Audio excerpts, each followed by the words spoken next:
interested in thinking on Nigeria and achieve Bafata, guess Halaga Megan is banned.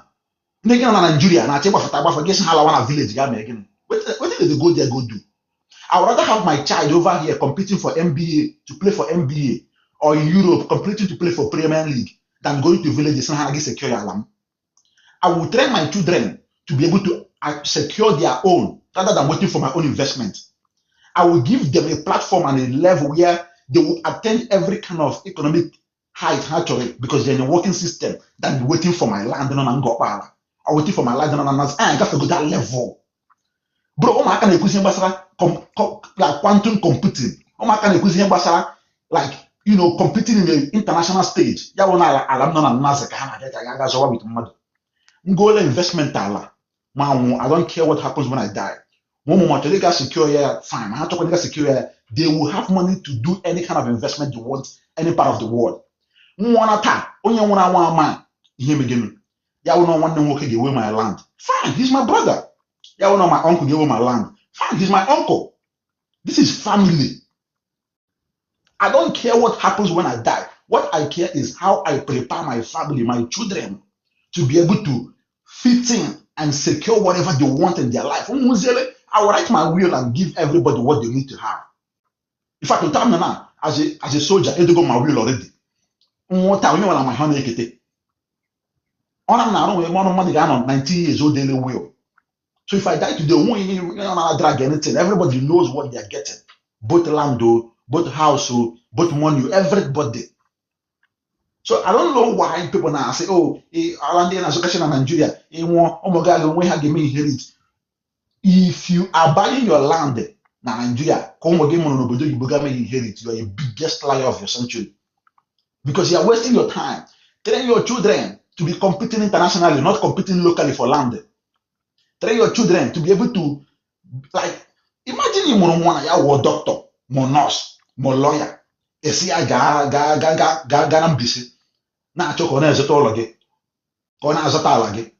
that is, you wasted your time training that children. You wasted your time training.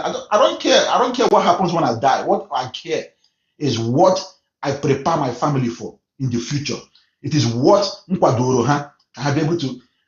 My village today, they will always have somewhere to sleep. That is why you need to have that communal family togetherness. My brothers, my sisters, they will have somewhere to sleep. So let's stop that narrative. That means onye ọbụla n'obodo oyibo mụrụ ụmụ ya n'obodo oyibo ya na-azụkọsị investment na Nigeria and ikekwe ya wụrụ na ụmụ ya ejighị ike abata na Nigeria.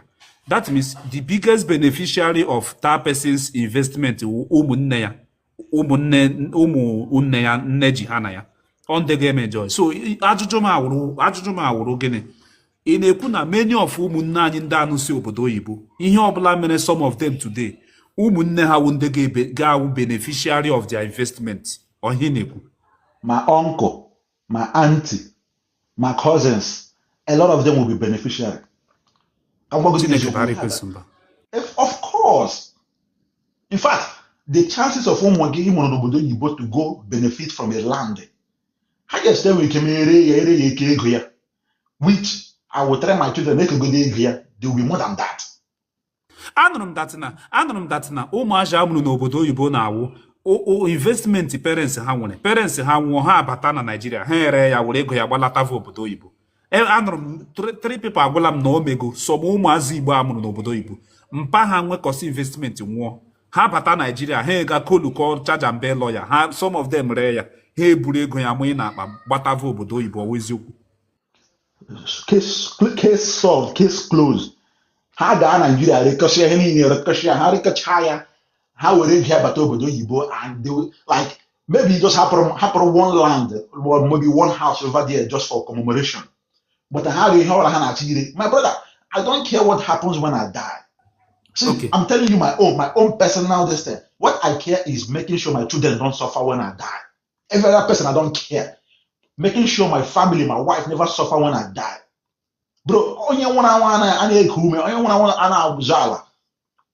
so if you want, go and sell it, distribute the money within the family. Kesera my brother, Kesera my uncle, Kesera my children, Kesera. This is what is called, we are family. I will not strangers gaba were ya. This is family, uncle, auntie, everybody, kesere everybody. Because akpata akụ roll up. I don't know why people are scared and you want your brother to take over and your child again with anything. Me, this is my mentality. Oh. This is my own mentality. I will train my children not to go struggle for my land and I'm busy. My land and I'm go. I will train them to be able to acquire whatever they want. In fact, they will be able to acquire any real estate, any part of the world without struggling with anybody. Child documents, child lawyer. Hey, I'm not really going to go that level now. I ain't got to that level. I'm not going to be able. So, in Obodo Yibo, give your children a soft landing where they don't have to worry about, like, even if in me not go there today, they won't. I got struggle. Like now, I never work for almost past 1 month, but my children they don't worry about the conference on my table because me, I know they work. I'm still getting paid. But you go to one question. Only you know for 1 month, or they make your family affect. If the answer is yes, that means you need to shift from here. Me pay shop today for 1 month.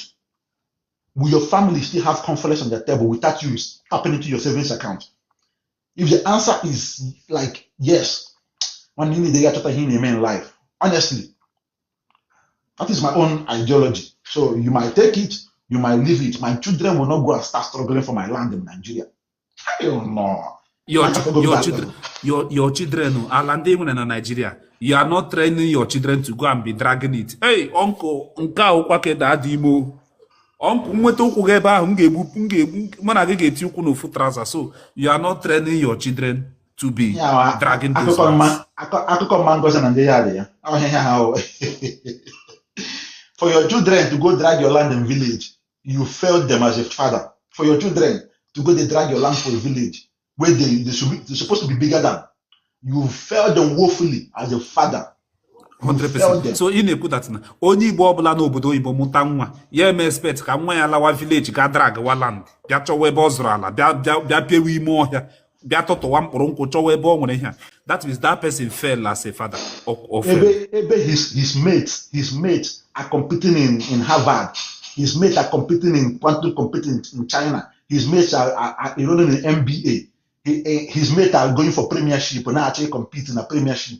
Gay na gazi na sena gazo ala na village. Ima na nwa ga bụ okoko. Nwa ga bụ okoromoto. Ndị bịa na-eme compete in international arena. Ọ ga village gị ga-azọ ala. Your uncle si megi ha ga-eme gị go na ama obodo.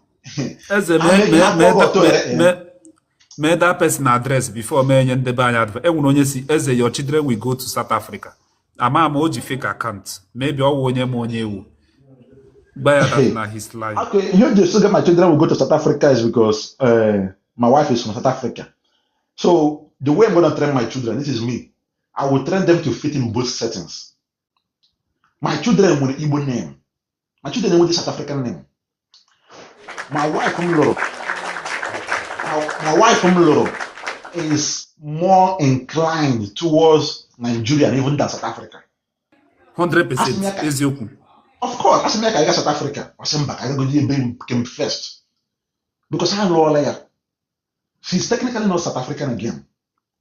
In fact, my mother is Chiamaka.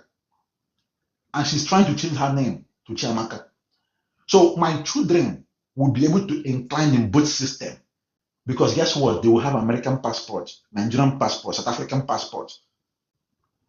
They can go to Nigeria. They will spend more time in Nigeria. In fact, they will go to secondary school in Nigeria to learn the culture. And if they decide to go to South Africa, it's fine. They will be able to dabble in between both countries. It is a privilege, actually. They can be able to dabble in both countries without any. They can be able to have investment in South Africa. They can be able to have investment in Nigeria. They can be able to have investment in America. Not everybody will have that kind of privilege. The word that got forget, they say, Joe, me loro Igbo. I am not going to ndị lụkwara ndị Igbo ọ wee video ka a na-abịa na TikTok na-ekpere ha case ha my brother ndị lụrụ ndị Igbo ọ wụcha stories m ga-anọ na TikTok ebe a I can't even imagine my onye ibe m na-eme that kind of a thing. I can't even ndị nke lụrụ ndị Igbo how far How many marriages wey don't work? Our video kind of case na TikTok marriage. A na-afịa ourselves gị fụ onye lụrụ onye mba. You're not lying. Some of them. A na-afịa gị hụ onye lụrụ onye other African countries na-abịa na TikTok ha bịa na-ebupụta case ka ha na-ekpe. Every time ndị Igbo, onye Igbo lụrụ onye Igbo, onye Igbo lụrụ onye Igbo. Every single time, onye Igbo lụrụ onye Igbo, onye Igbo lụrụ onye Igbo, a na-ekpe case na Igbo. So if you feel like, oh, ụmụ m niile ga-aga South Africa, it is not possible.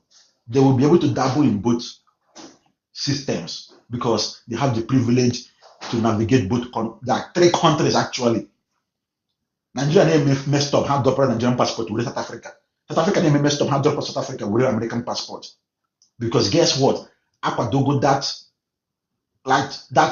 intercontinental system for them. That is my own. Everybody mustn't do what I'm doing. It is working for me. And that is where I'm raising my family. How ndị Igbo? In fact, my daughter self na-asụ Igbo. Only 3 years old. I said, Daddy, nye mmiri. Daddy, saa ahụ. Daddy, bịa. But o nwere ụmụaka nọ n'Igbo land na-ama n'Igbo asụ. But nwa m nwụrụ na America can say all these little words. Because what? Ana m eji Igbo agwa ya okwu every single time. Mama ya na-ejigodo English na-agwa ya okwu or Zulu na-agwa ya okwu. Me, I will make sure I tell her in Igbo every single time. Or bet to me, she'll be struggling to speak the Igbo, but oh man, that also English, I will not give it to her. I will not do anything for her.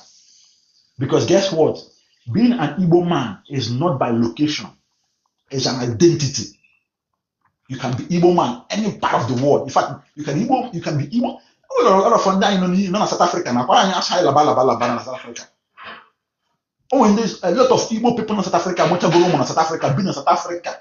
Long in South Africa. Does it mean that I'm not here, Chile? What are we talking about? I personally, bro, I mean, this is me. I have a different ideology when it comes to family upbringing and how to raise children. Okay.